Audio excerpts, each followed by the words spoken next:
I was married to my husband, Rick, in June of 1971, and neither of us were Christians. It was about 5 years after Rick and I were married that I accepted Christ. When I shared that with Rick, he was not exactly happy about it.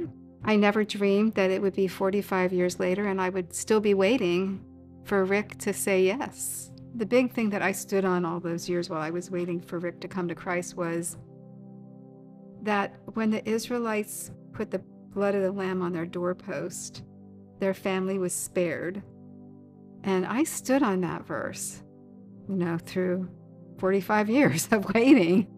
In the spring of 2020, one of the YouTube videos that I really wanted to watch and ended up watching time after time after time was Robert Henderson's Operating in the Courts of Heaven. One night when I went to bed, it was like God said, this is the night to do this.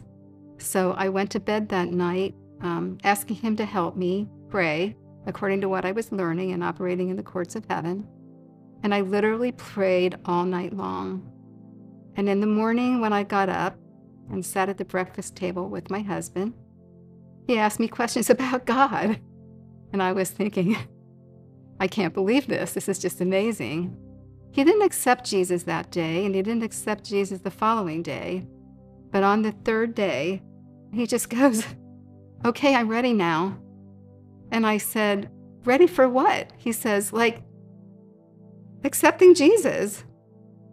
So I said, okay. So he said, Jesus Christ, I accept you. And in that moment, the wall between us for all of those years, in the spirit, I felt it go, it left.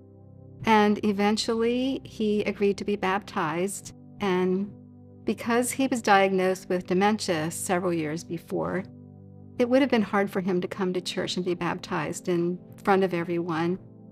But our friend Jeff Martin, who's a pastor, agreed to come to the house and pour the water on his head. So we had friends and family over, and Jeff did an amazing job in the service that really touched Rick's heart. And we all cried, including Rick, and he poured the water on his head. And after that, everything changed. The next week, he said, I think we should go to church, which was not something he wanted to do in the past. So we've been coming to church ever since. One of the things that he always shared after he accepted Christ, what difference it made in his life is that it gave him peace. The difference that God made in our relationship, where there was once division and disagreement, and each of us living our own separate lives, we began to live our life together. I watched God transform him into a godly man who loves me and his children. Even though my hope was often deferred, I never gave up. So I think that's the one thing, never give up, because when you give up, it's all over. You just can never give up.